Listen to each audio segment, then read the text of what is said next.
congratulations on everything that is going on with your life and your career right now. You got a new book out. You're shooting Stranger Things. You got engaged, so everything is going well for you. Congratulations for that. And now you have this wonderful film. So let me start by asking something that really got my attention about this film is how it shifted from a kind of Disney fairy tale to this Grimm Brothers dark tale of survival. So as a producer, how was to work with this tonally change from the first act to a new different textures, considering that Juan Carlos is also very experienced working with this kind of films? Yeah, absolutely. I think that there's just a sense of like you have to build trust with your director, because of course I haven't done anything like that before. And it's a lot of story to tell within an hour and 45 minutes. But JC, he just knew his vision and he knew how he wanted to bring it to life. Okay, thank you for that. So another thing that I love about the film is the way that it presents women in control from different perspectives, from the dragon, the queen, and also your character. So how was working with this? What was that resonated most with you, either the character or the story or the messages that the story tries to present or conveys? Yeah, I think that is a huge theme, right? Is like this woman feels like she's in control, but I also think she's not in control. And that is a good story to tell, right? Because that's probably a lot of women's experiences and a lot of people's experiences.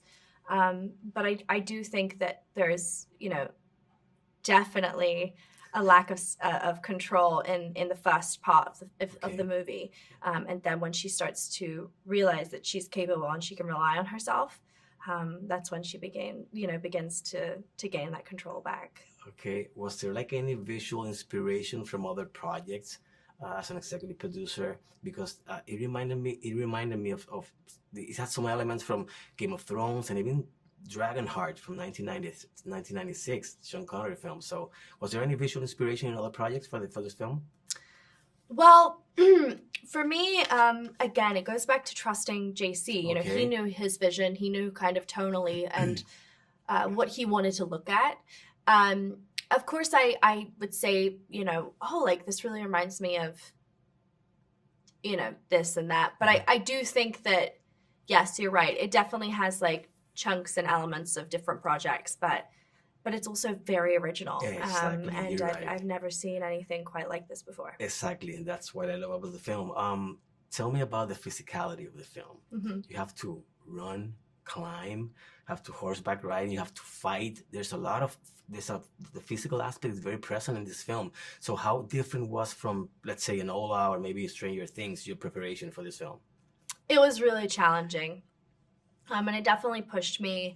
I had really never pushed myself like that before. I'm not like somebody who like works out like and has, but I don't do that. Like I try, but I get too bored. I really work out when I'm doing my stunts. So it really pushed me. It was tiring. It was really tiring. My body, I had a lot of physical therapy and, acupuncture and ultrasounds on all of my, my muscles hurt. Yeah, of course. Wow. Yeah. I actually remember the first day I worked, I hurt my shoulder and I was just like, oh yeah. And the whole shooting, like just one shoulder just would have to get work on it because of course, like your body is just really taking a toll. And, I'm not a stunt. It was exhausting watching you doing all those stuff. Yes. So one last question, give me, if the studio allow you to say something about the shooting of Stranger Things, give me some scoop, give me something that I can take. Maybe you haven't said before. We're filming it, and we're really excited. I haven't said that yet, have I? I don't know. Okay. So my time's up. Thank you so much for the opportunity. Congratulations on everything that's going on with your life and your career. Thank you. I appreciate that.